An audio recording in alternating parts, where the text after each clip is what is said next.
أشرف الأنبياء والمرسلين وعلى آله وصحبه أجمعين ومن تبعهم بإحسان إلى يوم الدين أما بعد.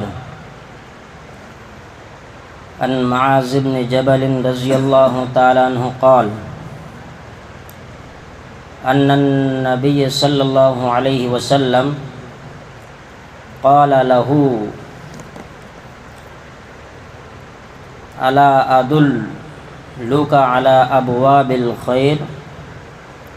قلت بلى يا رسول الله. قال الصوم جنة والصدقة تطفئ الخطيئة كما يطفئ الماء النار. رواہ البخاری. معزز مصلیان کرام، رمضان کی فضیلت جو ہے آپ کے سامنے کل گفتگو ہوئی. رمضان ہی کی فضیلت کے تعلق سے انشاءاللہ آپ کے سامنے بات کروں گا. جو حدیث آپ کے سامنے پڑھی گئی ہے، راوی حدیث حضرت معاذ بن جبل رضی اللہ تعالی عنہم ہے.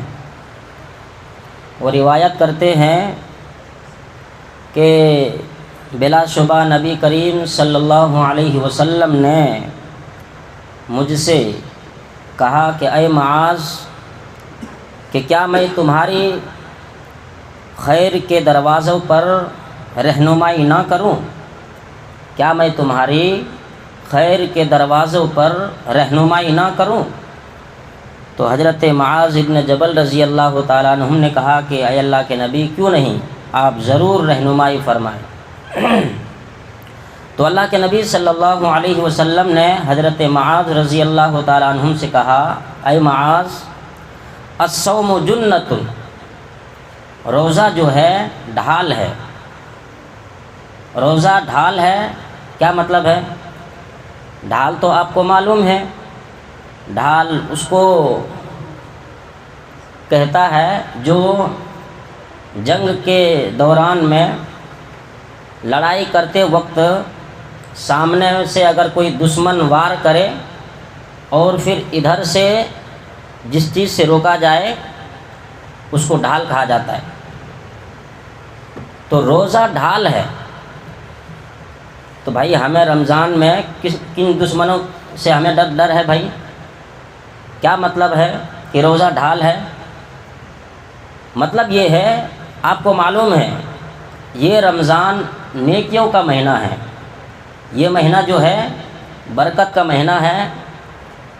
تو اگر کوئی انسان اس مہینے میں غفلت برت کر کے شیطان کے راستے پر چلے جائے، یا اسی طرح شیطان کے بہکاوے میں آ کر کے وہ نیکیاں جمع نہ کر لے، یا اسی طرح نیکیاں جمع نہ کر سکے، یا اسی طرح عبادت نہ کر سکے، تو کہا، یا اسی طرح گناہ کے کام اس مہینے کے اندر میں بھی وہ گناہ سے نہ بچے، یہ سب چیزیں یہ ہمارے لیے دشمن ہیں، جو مطلب نیکی کے کاموں میں آڑ ہو.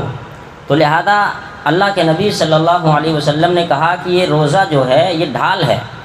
جب ایک انسان روزہ رکھتا ہے تو گناہوں سے وہ بچ جاتا ہے، گناہوں سے بچتا ہے. جب ایک انسان گناہ سے بچے گا تو وہ کیا کام کرے گا؟ نیک کام کرے گا. جب ایک انسان نیک کام کرے گا تو اس مہینے سے پورا کا پورا فائدہ اٹھائے گا.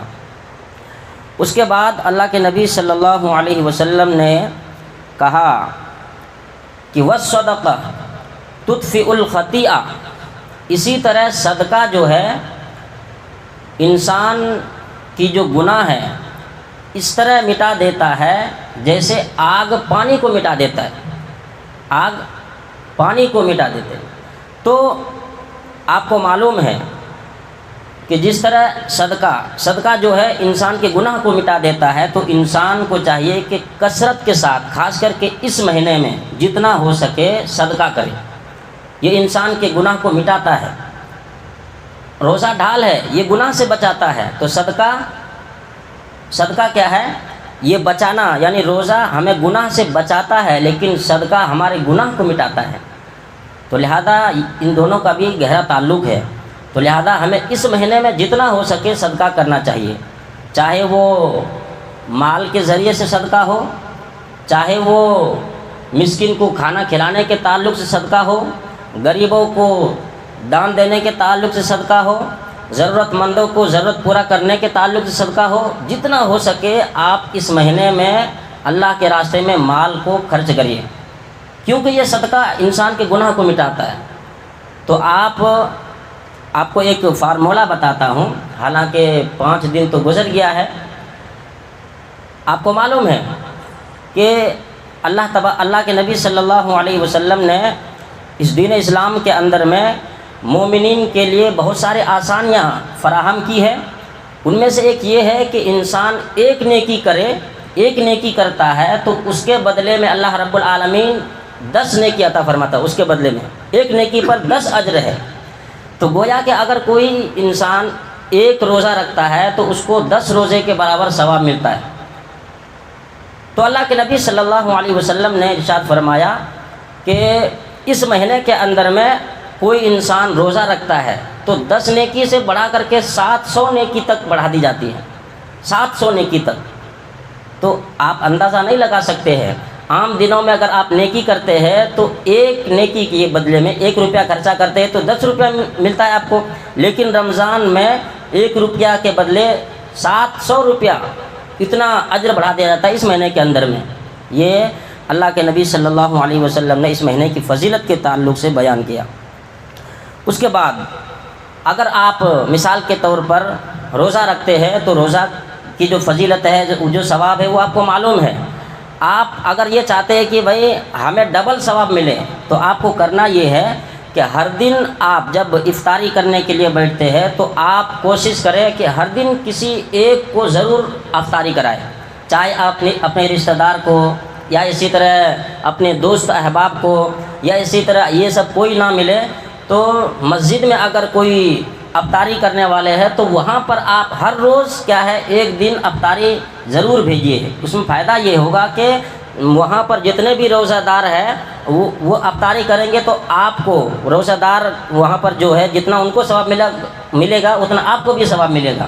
یہ آپ فارمولہ نکالیے. یہاں سے جو 25 دن بچا ہے آپ کو جتنا ثواب مل رہا ہے، اگر آپ چاہتے ہیں ڈبل ثواب ملے، یعنی رمضان کی جو فضیلت ہے، جو اگر آپ 60 روزہ رکھتے ہیں، نہیں 30 روزہ رکھتے ہیں تو آپ کو ثواب 60 کا ملتا ہے.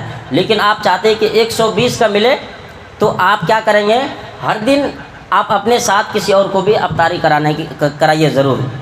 اور اسی طرح اگر جو ضعیف اللہ تبارک و تعالیٰ نے اسی مہینے کے اندر میں نازل کیا، اسی مہینے کے اندر میں، آپ کو معلوم ہے کہ قرآن صرف اس رمضان کے مہینے میں نازل کیا، لیکن نہیں، اس سے پہلے اور بھی جو کتابیں ہیں جو انسان کے لیے ہدایت کا ذریعہ ہے، چاہے تورات ہو، زبور ہو، انجیل ہو، یہ ساری کتابیں رمضان کے مہینے میں نازل کیا گیا ہے. مثلا پہلی جو کتابیں ہے تورات ہے، رمضان المبارک کے 6 تاریخ کو نازل کیا گیا. اس کے بعد صحف ابراہیم، جو اللہ تبارک و تعالیٰ نے ابراہیم علیہ السلام کو جو صحیفے عطا کیے تھے اس میں سے کیا ہے، یہ پہلی رمضان کو اللہ رب العالمین نے نازل کیا. اس کے بعد جو انجیل ہے وہ 13 تاریخ کو نازل کیا. اس کے بعد زبور ہے، رمضان المبارک کے 18 تاریخ کو نازل کیا. اس کے بعد یہ قرآن مجید ہے، یہ 24 تاریخ سے نازل کرنا شروع کیا. تو لہذا یہ ساری کی ساری کتابیں جو آسمانی کتابیں ہیں یہ رمضان المبارک کے مہینے میں نازل ہوا. اس کے بعد اس مہینے کے اندر میں ایک رات ایسی ہے جو 1000 مہینوں سے بہتر ہے. اللہ کے نبی صلی اللہ علیہ وسلم نے ارشاد فرمایا کہ اے میرے پیارے ساتھیوں، اس مہینے کو غنیمت جانو، اس مہینے کو غنیمت جانو. غنیمت جاننے کا مطلب کیا ہے، اگر آپ کے پاس کوئی قیمتی تحفہ آ جائے اور آپ اس کی قدر نہ کریں تو گویا کہ وہ اس نعمت کے ناشکری ہے.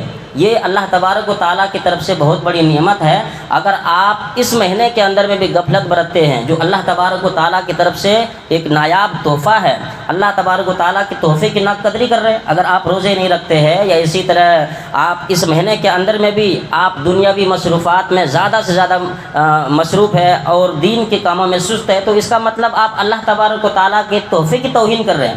تو لہذا کیا معلوم ہے کہ یہ جو رمضان ملا ہے یہ آخری رمضان ہے آپ کا، معلوم نہیں نا اگلے سال جو رمضان آنے والا ہے وہ ملے گا کہ نہیں ملے گا، تو لہذا جتنا ہو سکے یہ آخری رمضان سمجھ کر کے خوب عبادت کریں۔ فائدہ کیا ہوگا؟ اللہ تبارک و تعالیٰ اس رمضان کے مہینے کے ذریعے سے اللہ رب العالمین آپ کی بخشش فرما دیں۔ اللہ رب العالمین سے دعا ہے کہ اللہ رب العالمین ہمیں نیک عمل اور صحیح سمجھ کی توفیق عنایت فرمائے۔